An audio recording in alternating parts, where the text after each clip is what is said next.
June 4, 1942. The Pacific Ocean, halfway between Asia and America. 4 Japanese aircraft carriers, Akagi, Kaga, Soryu, and Hiryu, move in formation toward a speck of land called Midway Atoll. The ocean is calm, the weather clear, the pilots confident. 6 months ago, these same squadrons burned Pearl Harbor. Now they believe they're about to finish the job. For 6 months, the Imperial Navy has not lost a major battle. Its admirals expect another easy victory. They believe the American carriers are still in port at Pearl Harbor, too damaged or too frightened to challenge them. They are wrong. While Japan's most powerful task force steams east, an American fleet is already waiting in silence, positioned exactly where the Japanese will appear. Their crews already know where the Japanese will strike, when they'll arrive, and what their plan is. The hunters are walking straight into a trap. Since December 1941, Japan's expansion has looked unstoppable. Pearl Harbor crippled the U.S. Pacific Fleet. Singapore fell, the Philippines surrendered, and Japan's forces reached deep into the Dutch East Indies, seizing oil fields that would fuel the war. At home, the press celebrated a divine wind sweeping across the Pacific. Admiral Isoroku Yamamoto, commander of the combined fleet, knows these victories rest on borrowed time. He studied in America and understands its industrial scale. Japan must destroy America's carriers before that giant can rebuild. The goal is psychological as much as strategic. One decisive battle to crush American morale, remove the carrier threat, and secure Japan's defensive perimeter before U.S. factories flood the ocean with ships and planes.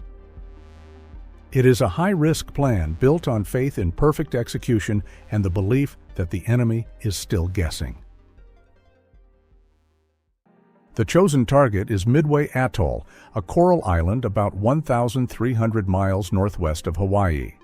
It's small, 2 main islets, Sand Island and Eastern Island, but strategically priceless. Midway is the last American outpost guarding the route to Pearl Harbor.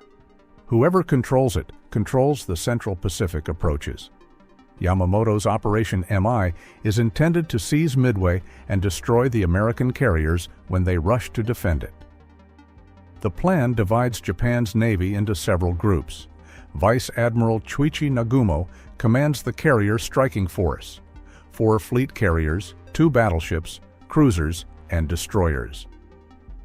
Yamamoto himself sails behind with the main battle line and heavy ships, expecting to deliver the finishing blow. A separate task force strikes the Aleutian Islands near Alaska to divert American attention northward. On paper, it is elegant. Midway attacked, Americans drawn out, carriers crushed, and Japan free to dictate peace terms.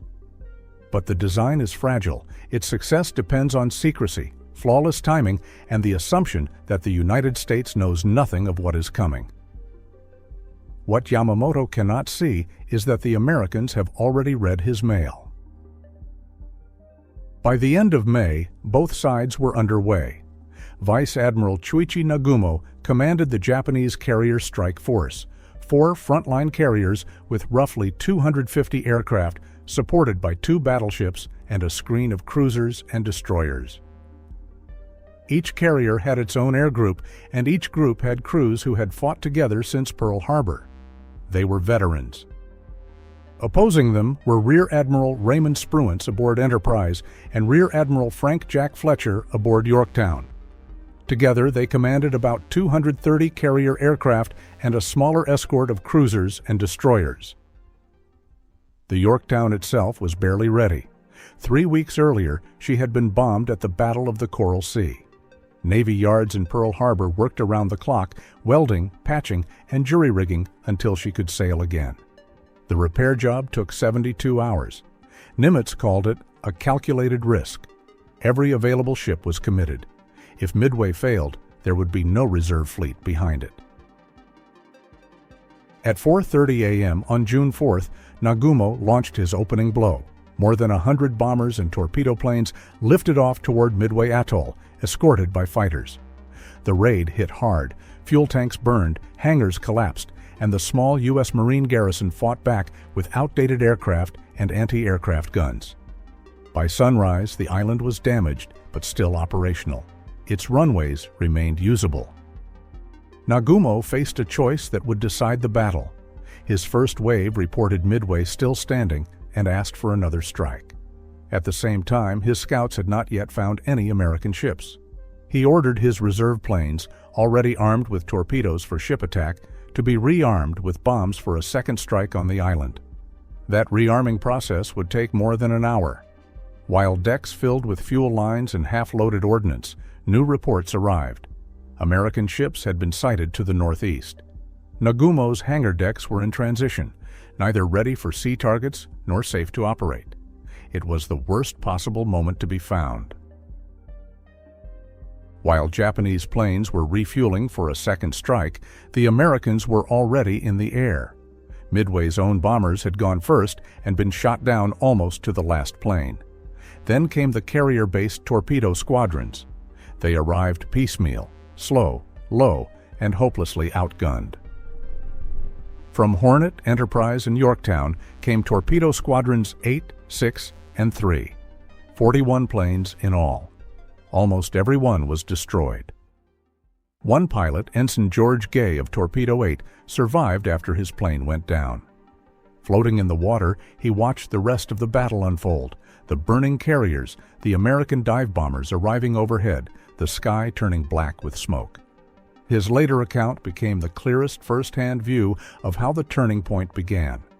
The torpedo crews scored no hits, but their attacks pulled Japanese fighters down to sea level and left the carrier decks exposed. Minutes later, dive bombers from Enterprise and Yorktown appeared from altitude. The path to the target was open, and the trap was about to close. At 10:20 a.m., dive bombers from Enterprise's Scouting Squadron 6, led by Lieutenant Commander Wade McCluskey, sighted a lone Japanese destroyer racing to rejoin the fleet. He followed its wake, and it led him straight to Nagumo's carriers. What happened next took less than 5 minutes. The Japanese decks were packed with planes, fuel hoses, and armed bombs. McCluskey's bombers dove from nearly 15,000 feet. 2 squadrons struck Kaga and Akagi. A second wave from Yorktown hit Soryu. Explosions tore through all 3 carriers almost simultaneously. Witnesses on the Japanese side described a sheet of flame rolling across the decks. Within minutes, Akagi, Kaga, and Soryu were burning beyond control. For Japan, it was the nightmare reversal of Pearl Harbor.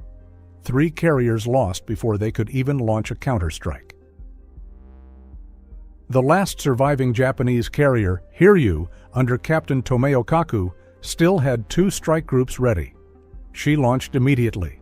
Her first wave found Yorktown, scoring 3 direct hits. Fires erupted, but damage control kept her afloat. A second wave arrived hours later, mistaking the still-moving ship for another carrier, and struck again. Yorktown's engines died, and she began to list. Fletcher transferred command to Spruance, who ordered new strikes in return. That afternoon, dive bombers from Enterprise found Hiryu 150 miles north of Midway. 4 direct hits ended her flight deck in flames. By nightfall, all 4 Japanese carriers were gone. Yamamoto, hundreds of miles to the west with the battleship force, received the news in silence and ordered withdrawal.